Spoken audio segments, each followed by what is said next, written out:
So I'm glad to have my next guest here on the show today, the ace of Southern League down in AA, a man known as the Time Splitter, Mobile Bay Bears starting pitcher Marcus Cutcliff. How's it going, Marcus? Good. I'm glad to be here. 5-0. Only one run given up all year. 56 strikeouts. 2 perfect games going into the 7th this year. When's that major call-up coming? There's no way that you're staying down there much longer playing at this level. You got to know something. I don't know anything about that or what's going on there. I just go in, listening to skipper and coaches, and do my job. That's what I do. You got any superstitions or routines that you do? Because you're on fire right now, kid. You're playing the best ball I've seen in quite some time. There's got to be something that you're doing to keep yourself this consistently great. No, nothing. I don't know. Just pitch. I've got like the number 13. That's like unlucky, I guess. But I mean, the only real thing that I have like in my locker room is that I have a little plush Pikachu that's hanging up there right now. The mutton chops. What's up with that? I have never seen anyone in my life with long cornrows like you have and a mutton chop combo there. Who's responsible for that? So I'm a wrestling fan, and I always liked the movie Wolverine, and Hugh Jackman had the chops, and CM Punk had a Wolverine look for a while with the mutton chops, and I always wanted to have that look. I thought it was like really cool. And once I could finally grow facial hair, I just kind of let it just all grow out there. I just shaved the rest of it. I think it looks cool.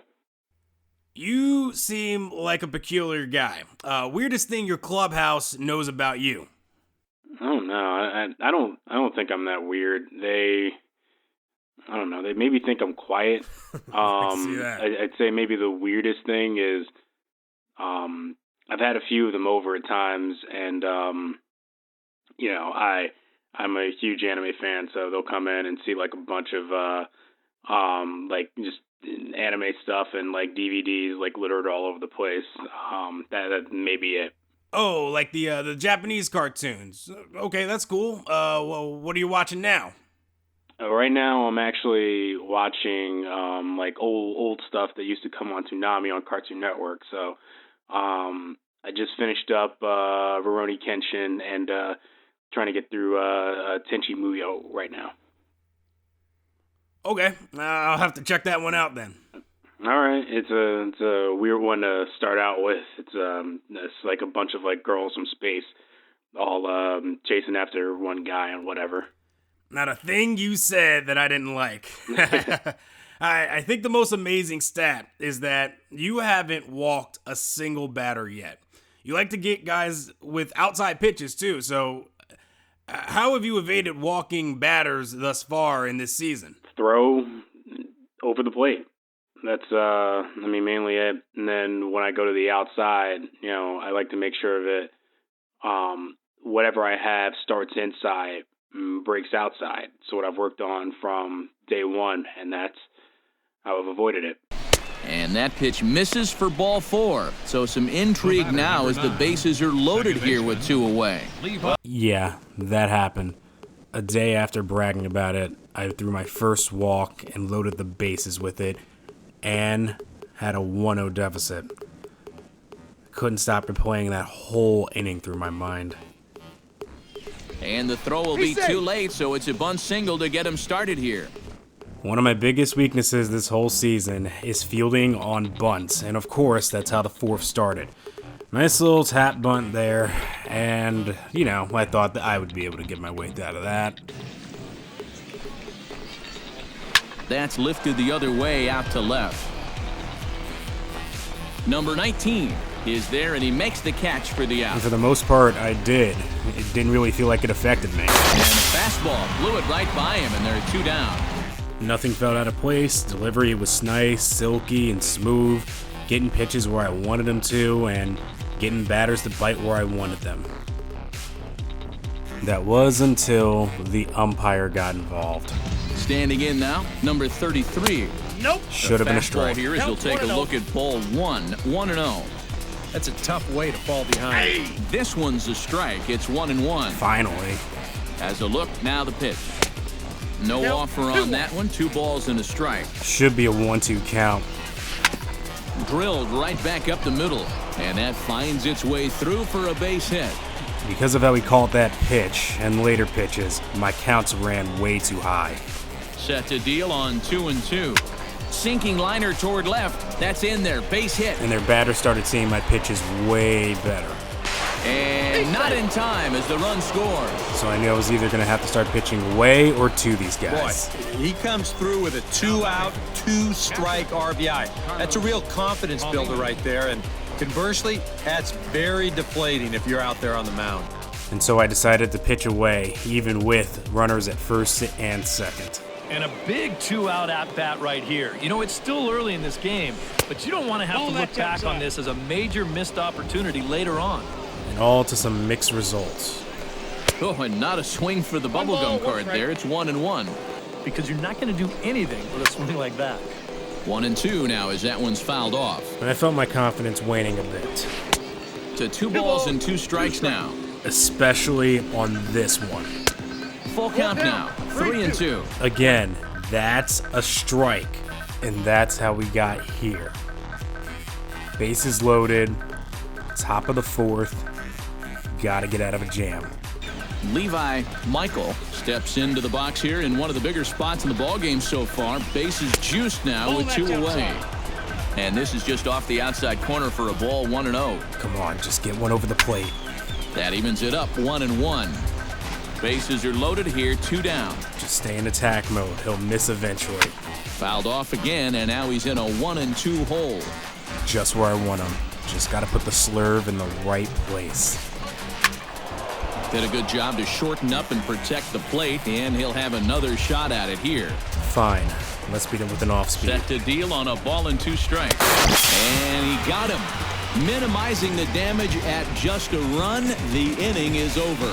That was the worst inning I've ever pitched down here. Coach told me at some point they'll figure me out. Guess it's happening a little sooner than later. But it was back to business in the 5th with some run support. I got him swinging on the split-fingered pitch, and that's out number 1. I started to go to the splitter. It just made sense. They were biting on my fastball, so why not throw one a little slower with some downward motion to get them to bite? Into the windup, here comes the 0-2 pitch. Swing and a miss on the changeup, and there are 2 gone. Swing and a miss, and that ends the inning. The 0-2 delivery. And sure enough, it worked. And he struck him out. The 10th victim set down on strikes thus far. Felt good to get back into a groove, but I knew my time was going to be cut short. 90 pitches going into the 7th. A leaping try, but it's out of his reach and into the outfield. I felt the fatigue, too.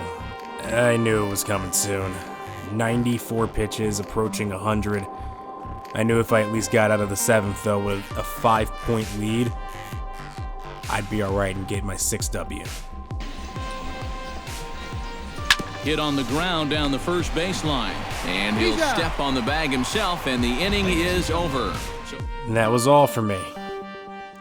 I had Mississippi on my mind. The Braves coming up next, and a chance to throw against a top 3 pick in Kelly Switzer for the Braves. We talked about that 4th inning after the game, me and the skipper. It's kind of going over everything that happened and just saying, remain composed. It's going to happen to you at the majors. People are going to get runs on you. You can't let it bring down the team's performance, however. I have to do what I can to keep the team alive. Not every game's going to be a shutout. Not every game's going to be perfect. And that I was going up against one of the top hitters down here in Double-A, and to be prepared for it. And then there was a change of plans. The Diamondbacks ended up trading for Austin Romine, and it was crazy. It was like, that's a guy that I watch growing up, playing for the Trenton Thunder. He was there like 5 years ago. It's nuts. And then later that week, I got the call up to AAA. Austin Romine was coming in to be my catcher. And on top of that, they wanted me up there in AAA with a guy I was there at the showcase with, who they took in the second round and moved up a little sooner, Tanner Kilgore. I'm one step closer to the majors. And way closer to some city life like back home. Maybe I'll actually meet some people and have a little bit more fun out here in Reno.